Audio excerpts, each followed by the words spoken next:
देखो किसी दुर्वृत्त जो माने भारतर अखंडता को नष्ट करने को चाहती एभली कम कर विशेष करके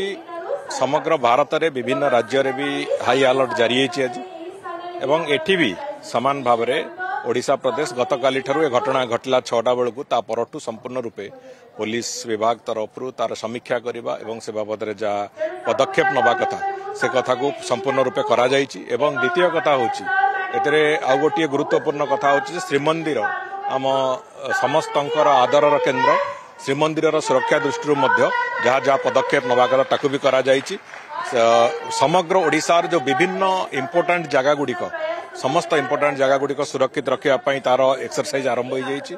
तेणुक आम भावुचु जे आम संपूर्ण रूपे सुरक्षित अच्छे तथापि आमर कौन जगार अंतत अवहेला न हो एवं समस्ते सुरक्षित रहतु से जहाँ दरकार सरकार तरफ तार समस्त योजना कराई समस्त जगह गुड़िक रेलवे स्टेशन विमान बंदर टू आरंभ करके प्रोमिनेंट जगह अच्छे जतक इम्पोर्टाट मनुमेंट्स अच्छी सबू जगह गुड़िक सुरक्षित रखापी जहाँ यथासंभव चेष्टा सब जाक कराई संपूर्ण रूपे तार जो सिक्यूरीटी अरेंजमेंट जहाँ अच्छी तार गाइडलाइंस से गाइडलाइन अनुଯାयी समस्त जिला गुड़िक एसपी माने एवं विशेष करके डीजीपी ताको संपूर्ण रूपे मॉनिटर करछंती तेणुकर से कौन प्रकार असुविधा हब ना एवं कौन प्रकार समस्या हब ना बोली आमर पूर्ण विश्वास अच्छे।